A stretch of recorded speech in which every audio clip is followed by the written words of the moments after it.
The history of rigid airships is a story full of excitement and adventure.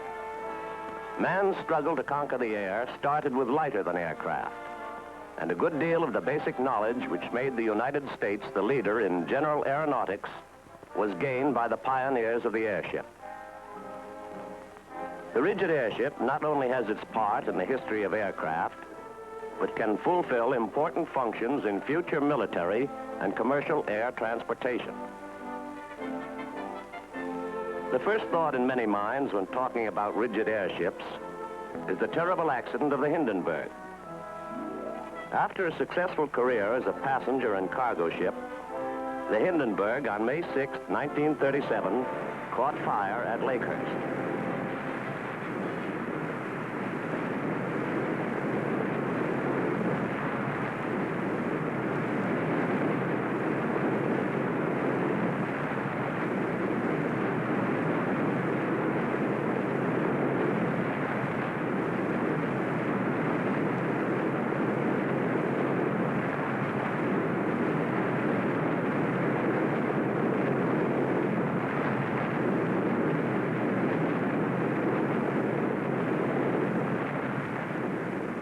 Miraculously, most of those aboard the Hindenburg were saved. 62 out of 97 came out of that inferno alive. The cause of the fire has never been determined.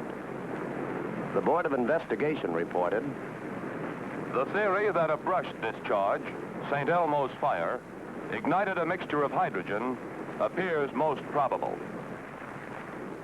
Other well-qualified authorities feel that the fire was an act of sabotage. However, it must be kept in mind that the big flaw, and inevitably the fatal defect in the German scheme of things, was that these big ships had to be inflated with hydrogen, which is a highly inflammable gas. In any case, the disaster put an end for the time being to the commercial operation of rigid airships. Back in 1897, the inventor Schwartz created what was technically the world's first rigid airship. It was all aluminum, way ahead of its time. The real father of the rigid was Count Ferdinand von Zeppelin, a retired German Army officer.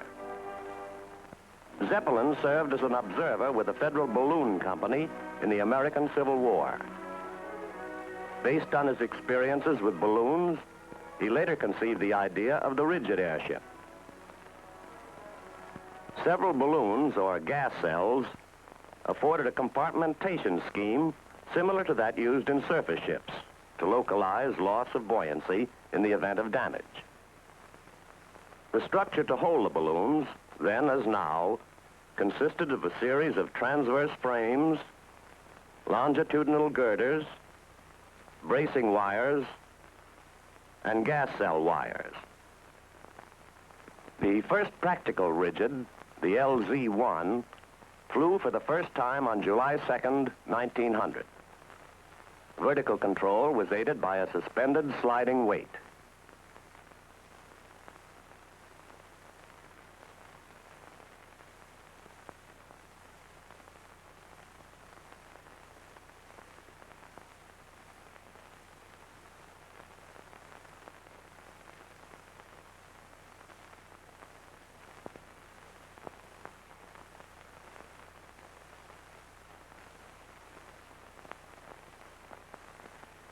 A few early Zeppelins were operated from floating hangars, which automatically weather-vaned. Thus, docking and undocking could always be carried out in the wind direction.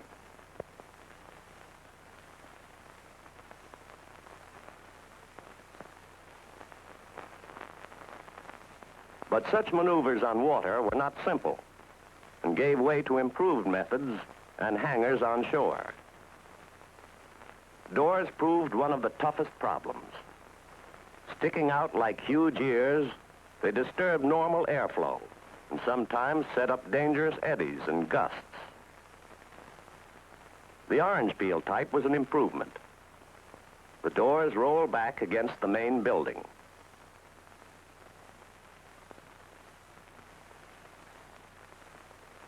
The telescopic door was even better.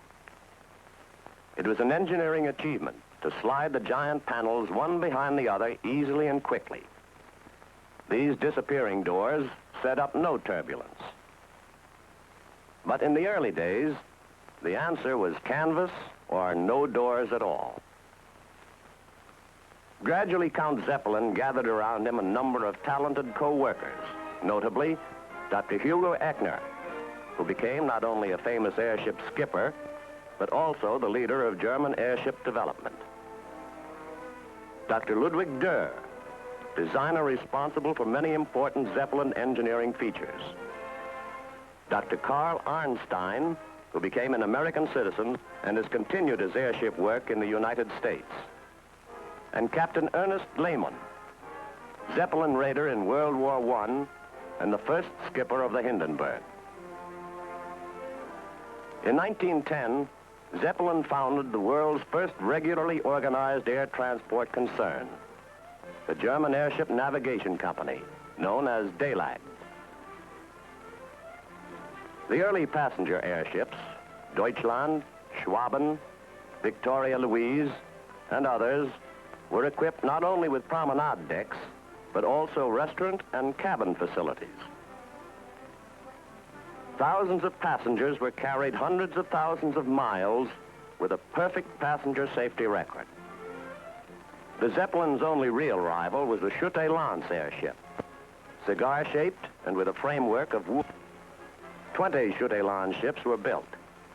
But with the outbreak of World War I, production was standardized on designs of the Zeppelin type and principles.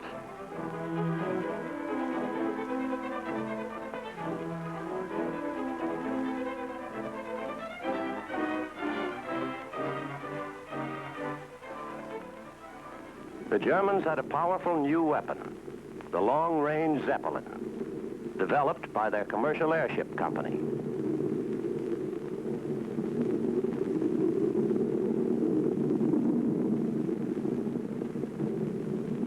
The German Army made limited use of rigid airships, but the German Navy used them to a greater extent.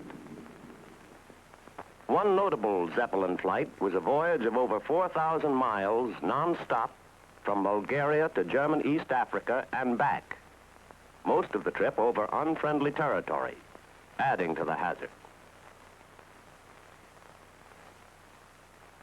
The use of the airship as a weapon caught the Allies unprepared. For the first time in history, it was possible to carry a large cargo of bombs hundreds of miles by air to enemy territory. As a countermeasure, the Allies were forced to use the airplane. But the tremendous advantage of the Zepp in range and carrying capacity continued to make them a constant threat. In a few raids over England, the Germans tried out an ingenious cloud car, or spy basket. This was a very good idea and extremely effective under the right conditions. The Zeppelin, hidden in the clouds, was reasonably safe from attack and discovery. There was opportunity for accurate observation, the observer telephoning his findings to the ship.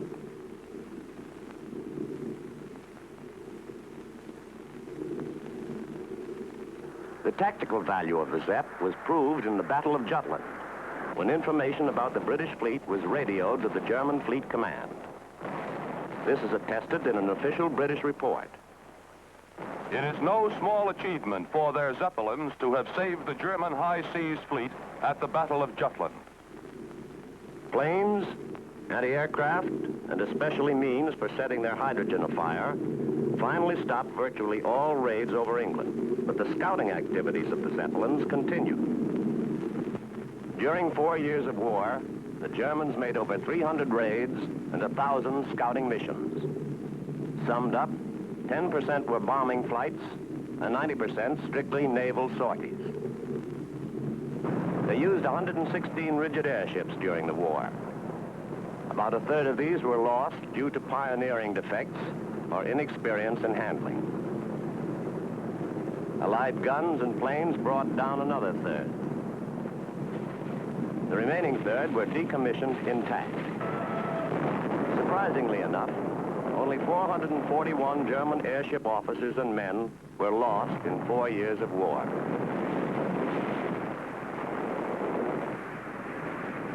The British started their wartime airship program late and could only attempt to copy the German design from meager information.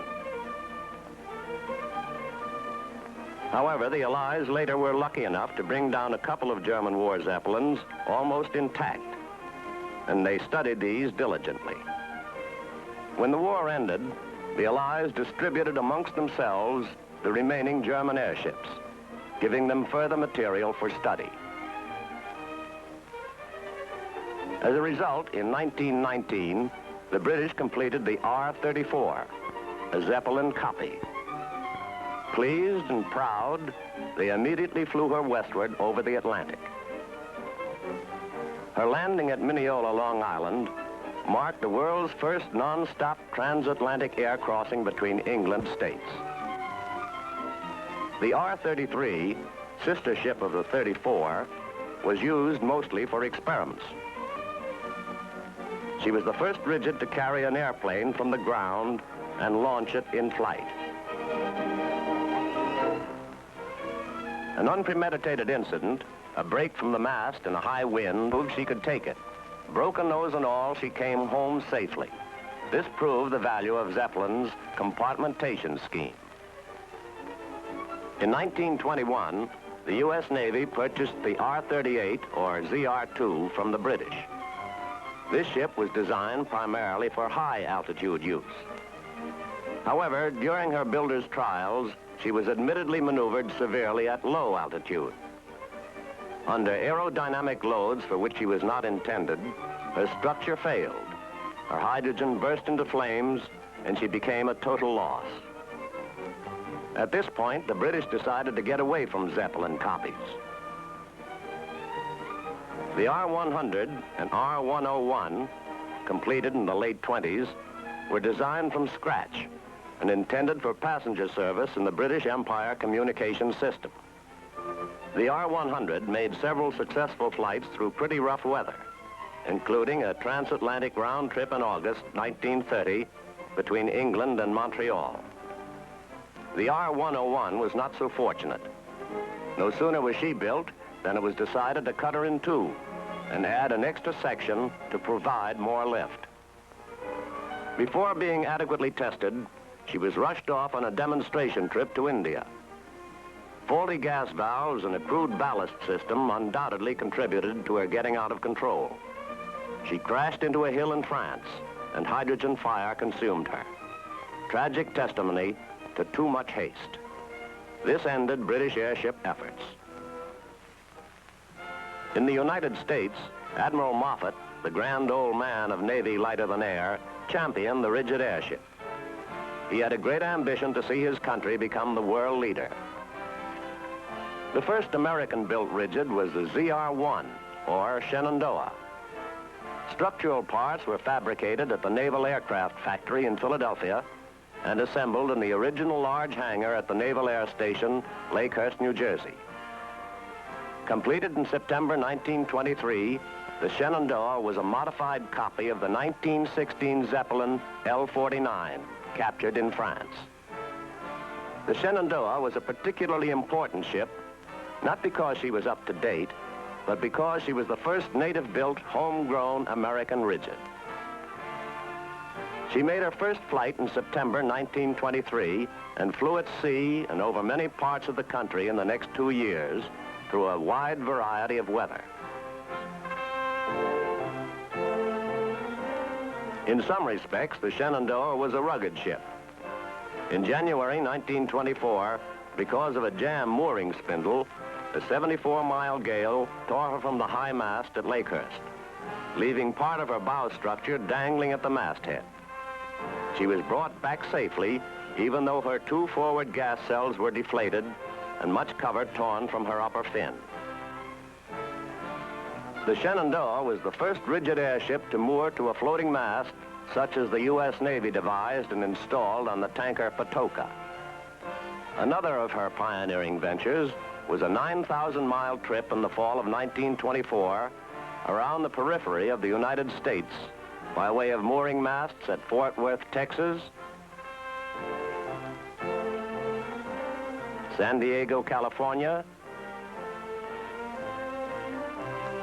and Fort Lewis, Washington.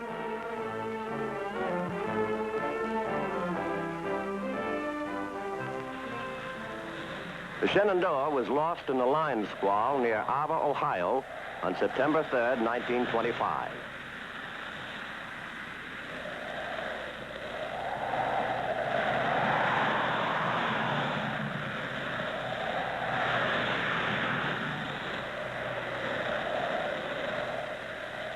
"14 men, including Lieutenant Commander Zachary Lansdowne, were killed. The forward section, with 8 men under Lieutenant Commander Rosendahl, was free ballooned for more than an hour and landed safely. The Court of Inquiry reported, The final destruction of the ship was due primarily to large, unbalanced external aerodynamic forces arising from high-velocity air currents. Investigation reveals that the removal of certain helium safety valves may have permitted excessive helium pressure to crush part of the structure.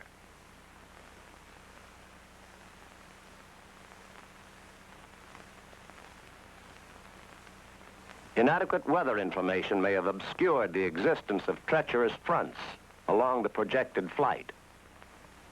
Nevertheless, some valuable lessons were learned. Build airships with a lower slenderness ratio, length to maximum diameter. This makes a stronger ship. Build the control car as part of the hull, so it can't be torn away. Put the engines inside the hull. This gives better streamlining and makes the engines more accessible. All these and other improvements were realized in the later ships Akron and Macon.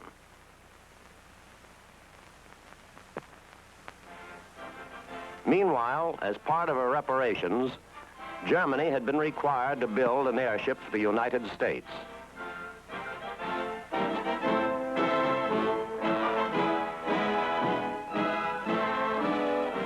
The ZR-3 arrived at Lakehurst October 15th, 1924, and was christened the Los Angeles. In January of 1928, off Newport, Rhode Island, the Los Angeles landed on the flight deck of the carrier Saratoga. In spite of greeting her welcomers by dropping water ballast on the handling crew, the experiment proved the landing maneuver successful.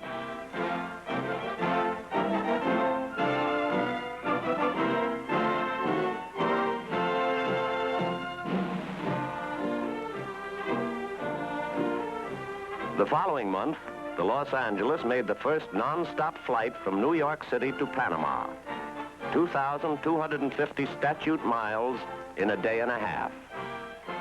In 1929, she hooked on an airplane in flight.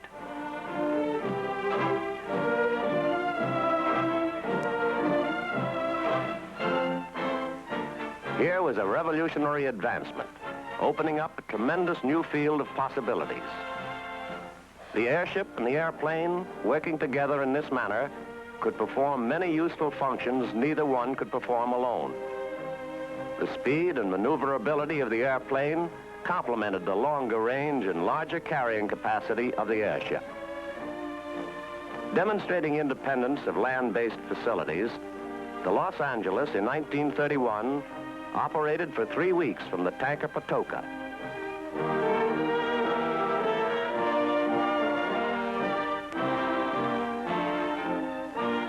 She was away from Lakehurst 27 days, flying over 14,000 miles.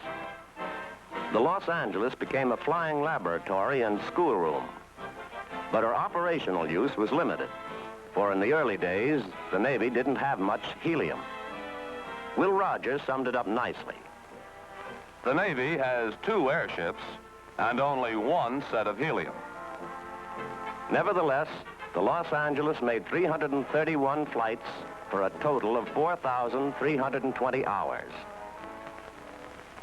A so-called economy wave ended her flying career in 1932. But experiments continued on the ground until at last, in 1939, though still possessed of useful life, she was dismantled after certain structural tests were made. However, the Rigid Airship program of the United States received new impetus from pressure exerted by far-sighted Americans in the inauguration of the 5-year aircraft building program of 1926, which included 2 rigid airships of approximately 6 million cubic feet each to be used as adjuncts of the fleet. In 1928, after winning a national competition for the design of these ships, the Goodyear Zeppelin Corporation of Akron, Ohio, was authorized to build them, and the Navy Appropriation Act of 1929 provided $8 million for their construction.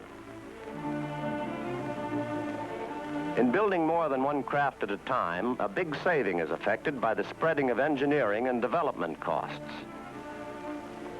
Thus, while the first ship, the Akron, cost $5,358,000, her sister ship cost only $2,600,000, or about half as much. Several innovations were introduced. Instead of a single keel, Zeppelin style, the Akron and Macon had 3, providing greater strength.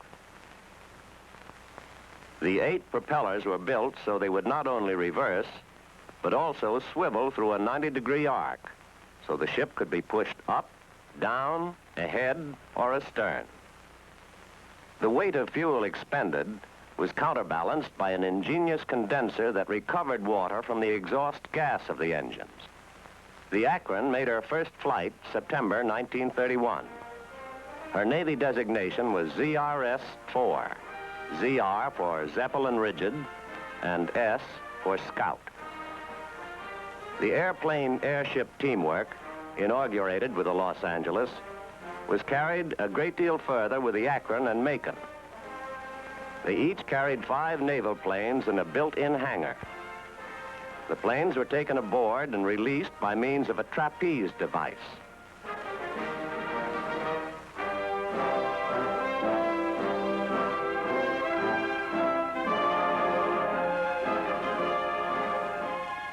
The maneuver became a part of regular operating routine.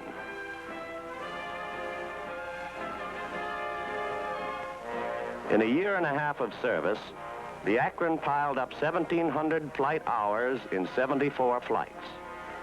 Her trips covered the entire Atlantic and Pacific coasts and many states in between.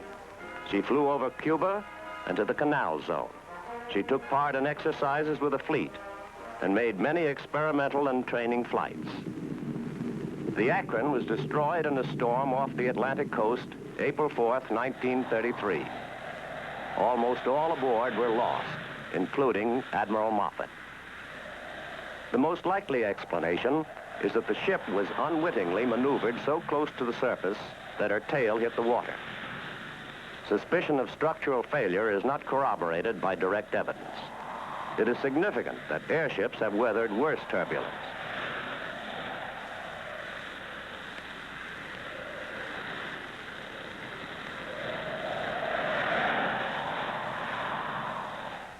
In any case, it should be kept in mind that later scientific developments probably would have prevented the loss of the Akron.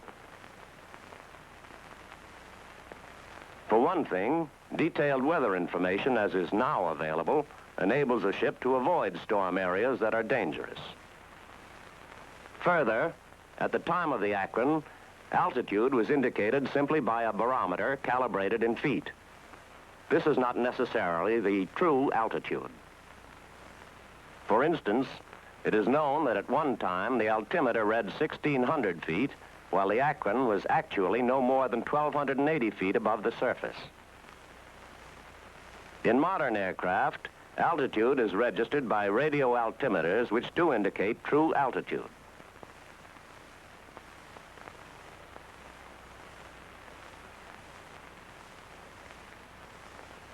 And other electronic devices, such as LORAN and radar, have greatly increased flight safety. The Macon, sister ship of the Akron, was under construction at the time of the Akron crash.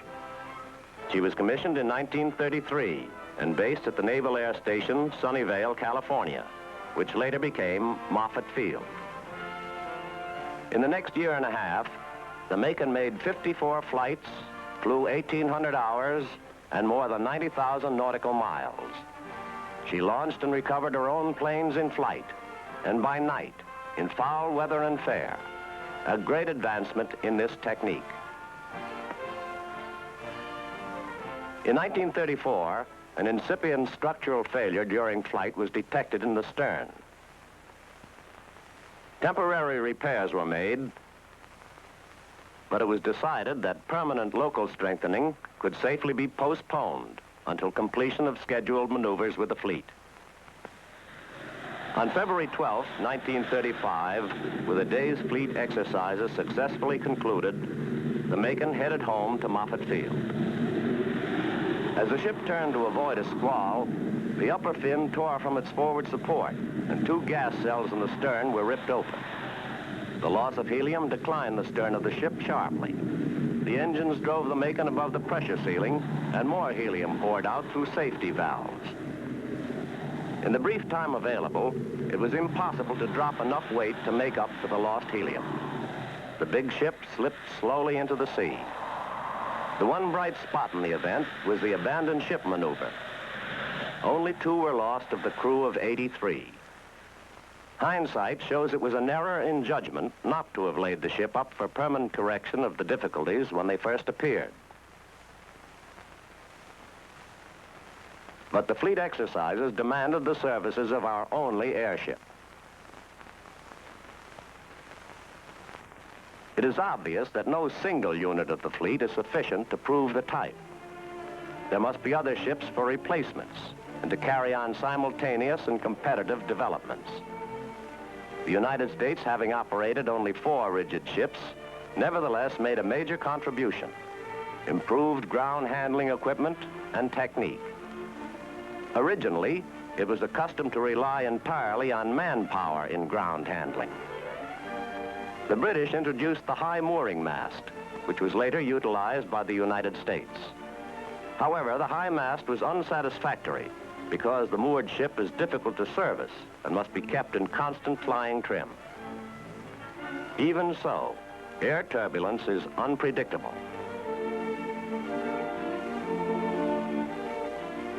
This is what happened to the Los Angeles.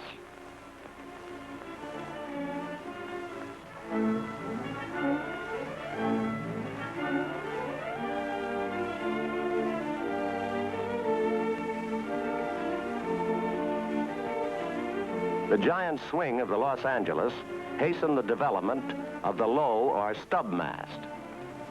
And the taxi wheel at the stern was replaced by a riding out car, which prevented the stern from rising until released. The modernized mechanical docking of the Macon, using stub mast, moving on tracks, was certainly an improvement over earlier European methods.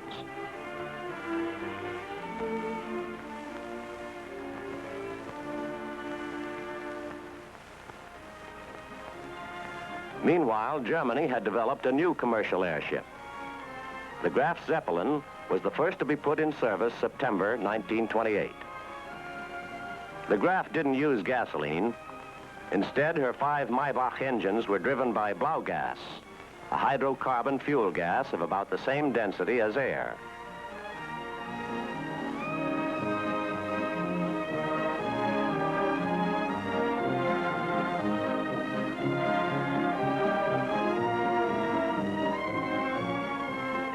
The Germans had such complete confidence in the ship that they immediately sent her on a lengthy flight with 20 passengers, freight and mail, across the Atlantic and back. The Graf more than justified such confidence. In the next 6 years, she made many a round trip to South America, with time out in 1929 for a world cruise, not just as a stunt, but with a payload of 6,000 pounds in passengers, mail, and baggage. Lakehurst to Friedrichshafen.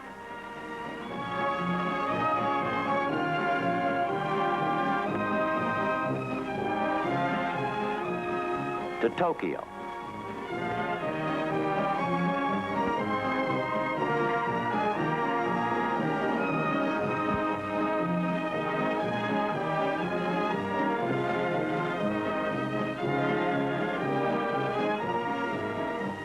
To Los Angeles.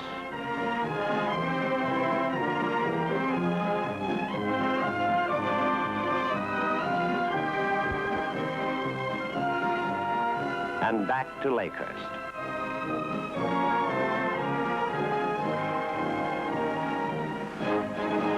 Here's the record.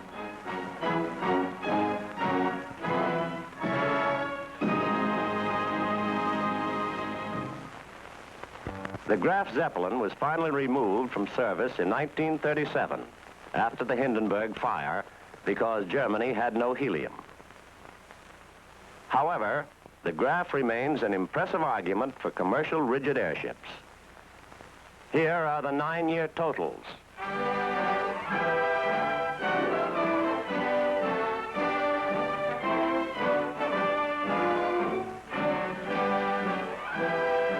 This outstanding record achieved with no casualties, not even an injury.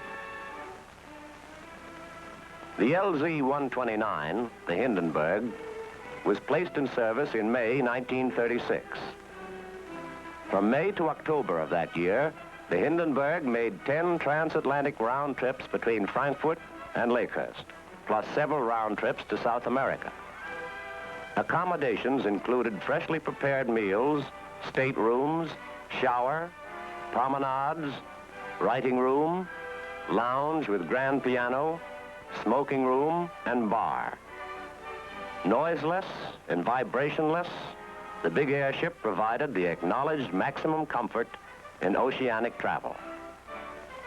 Besides passengers and mail, the ship carried a great variety of cargo, ranging from canaries to automobiles, airplanes, and heavy machinery. Between March and December 1936, the Hindenburg flew over 200,000 miles, carried 3,000 passengers, and 41,000 pounds of mail and freight. She never missed a scheduled flight and never turned back. The Germans had demonstrated that the commercial rigid airship was an extremely comfortable method of travel, far faster than the steamship, regular in schedules, and reasonable in price. But even more important, the rigid airship was safe. Why did Germany fare so well, whereas England and the United States had airship trouble? Experience and continuity seemed to be the principal reasons. Only 157 rigid airships were ever built, and Germany built 138 of them. England built 16, and the United States only 3. Though we have learned and contributed much, the United States has remained in the pioneering stage in the use of big airships. Summarizing briefly, official United States interest in rigid airships began with Admiral Dewey and the General Board in 1916. Since 1920, by joint agreement with the Army, the Navy has been custodian of development of both naval and commercial rigid airships, although we have never had a commercial rigid airship. The 1938 Naval Expansion Bill authorized the expenditure of $3 million for the construction of a rigid airship, not to exceed 3 million cubic feet, to be used for training, experimental, and development purposes. However, official interpretation limited this airship to about 300 feet, an impossible length for a ship of such volume. Subsequently, 3 ships of 1 million cubic feet each would have been permitted. But ships of this size are useless for training purposes. Such limitations made it difficult to continue the program. Naval policy toward the rigid airship, however, has remained essentially positive and was restated in 1940. To build and maintain rigid airships as necessary to explore and develop the usefulness for naval purposes, and to cooperate with other agencies in developing commercial airships. A group of America's most eminent scientists and engineers gave their considered endorsement to rigid airships. These distinguished authorities declared, "It is the unanimous opinion of this committee that airships give promise of useful and effective service, both commercial and naval, and require a continuing program of construction and use." Men seem destined to learn some things only through bitter experience. Airship development, too, has had its setbacks from human causes. In every major airship accident, some human mistakes and inadequacies have been apparent. American lighter-than-air research has been continued by private interests, the Guggenheim Airship Institute, and to some extent by the Navy. Many tests are conducted. In this watercourse test, jets of water simulate air currents and show on a 12-foot airship model the effects of various types of air turbulence.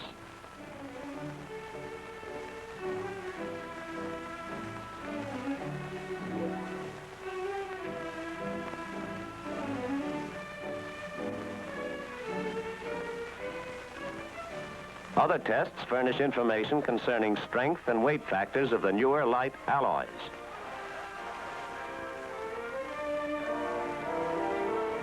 Also, it should be remembered that many advancements in heavier-than-air pass on their benefits to lighter-than-air.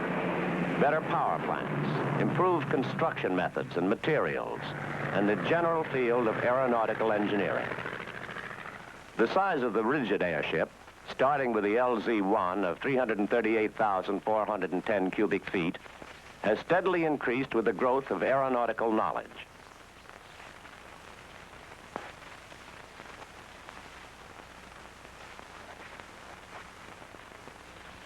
The larger airships not only have greater performance, but also increase in efficiency in proportion to size.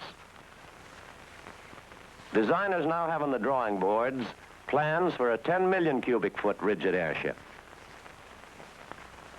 The major use of such a ship, in either military or commercial service, would be on long overwater hops.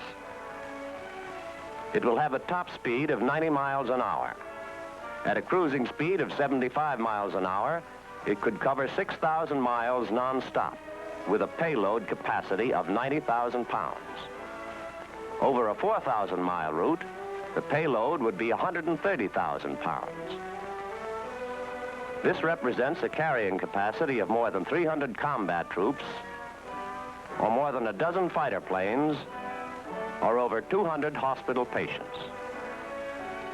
As a commercial ship, it could provide 232 passengers with Pullman-like accommodations, or well over 100 passengers with all the comforts of a luxury liner, but free from seasickness or air sickness. Comfort is one of the rigid airship's greatest contributions. Accommodations would include staterooms, promenade decks, lounges, library, restaurant, and bar. The unique ability to pick up and land passengers or cargo en route, already proved by the Akron and Macon, will be an additional facility of these ships.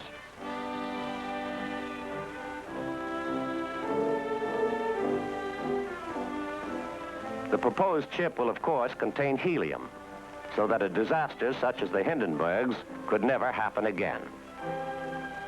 Even with hydrogen, the safety record of commercial rigid airships surpasses that of any other form of transportation.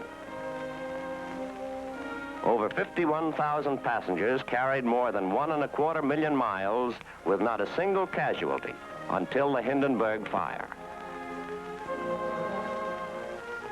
The airship's place in commerce will fill the great gap between the slow surface vessel and the fast airplane. It provides the greatest comfort at costs lower than airplane travel. The records show that the airship is feasible, safe, and economical. Airships have been of definite military value and of commercial benefit. The United States has the know-how, the industrial capacity, and a nucleus of experienced airship personnel. Above all, we are the only country with an abundance of helium, the one completely safe lifting gas. These advantages, combined with the recognized lessons of the past, can readily make the United States the world leader in airships of the future.